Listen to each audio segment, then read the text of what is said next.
So now let's talk about how does AWS WAF work. So when you're working with WAF, you need to keep in mind about three things, and they are very important. So the first thing is web ACL. So just like we have network ACLs, we have web ACLs as well in WAF. And ACL, as you know, means access control list. It is meant to provide you a placeholder for your list of rules that you want to either allow or block access for and to the application that you have deployed. But web ACLs, unlike network access control list, provide you more than what you can get with the network access control list, because you can also provide rules for HTTP or HTTPS specific request. Now that we have the web ACLs or the web access control list, what is the next thing that we need? Yes, the rules themselves. As it's mentioned here, each rule contains a statement that defines the inspection criteria.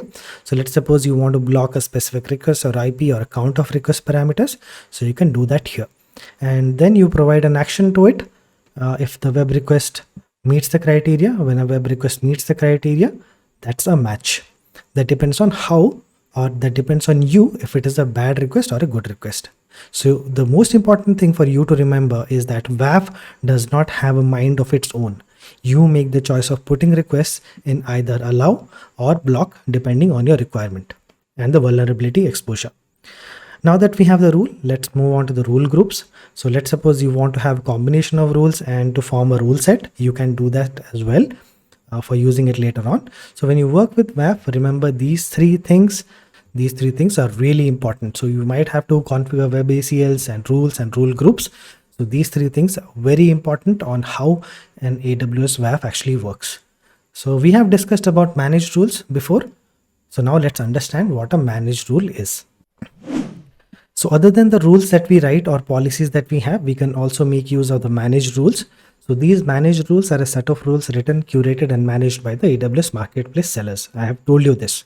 Okay, so the AWS Marketplace enables qualified partners to market and sell their softwares to AWS customers.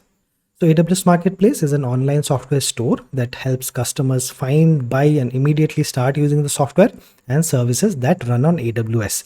That's very good and very, this is one of the biggest advantages of using AWS, because they have AWS Marketplace where you can also sell your software if you're qualified enough as a partner. And along with them, you can also find the managed rules as well. And these managed rules can be deployed in front of your web applications running on AWS CloudFront, application load balancer, or Amazon API gateway. So if you're starting a new project and you are planning to deploy an application, then it's very good to just go with the managed rules and protecting your applications against the most common exploits. So you can make use of this because it is very easy to just get the most important ones from the marketplace and use it in your rule set so that you are protected against the most common exploits. And I have mentioned the top 10 OWASP security risks. So we have injection or SQL injection here, broken authentication, we have sensitive data exposure, we have broken access control, we have security misconfiguration, we have cross-site scripting or XSS, or we have insufficient logging and monitoring, we have insecure deserialization, or using components with known vulnerability, and the last one that we have here is XML external entities, that is XXE. And I don't want to go over all of these, as you can get the details for them on Google and you can read more about them. But just that you can protect your application with managed rules as well. So this is also very important. Along with the custom rules that you write, you can also get the managed rules from the AWS Marketplace sellers. So now that you have web ACLs, rules and rule groups and managed rules, so let's see how we can configure WAF. So this is pretty simple.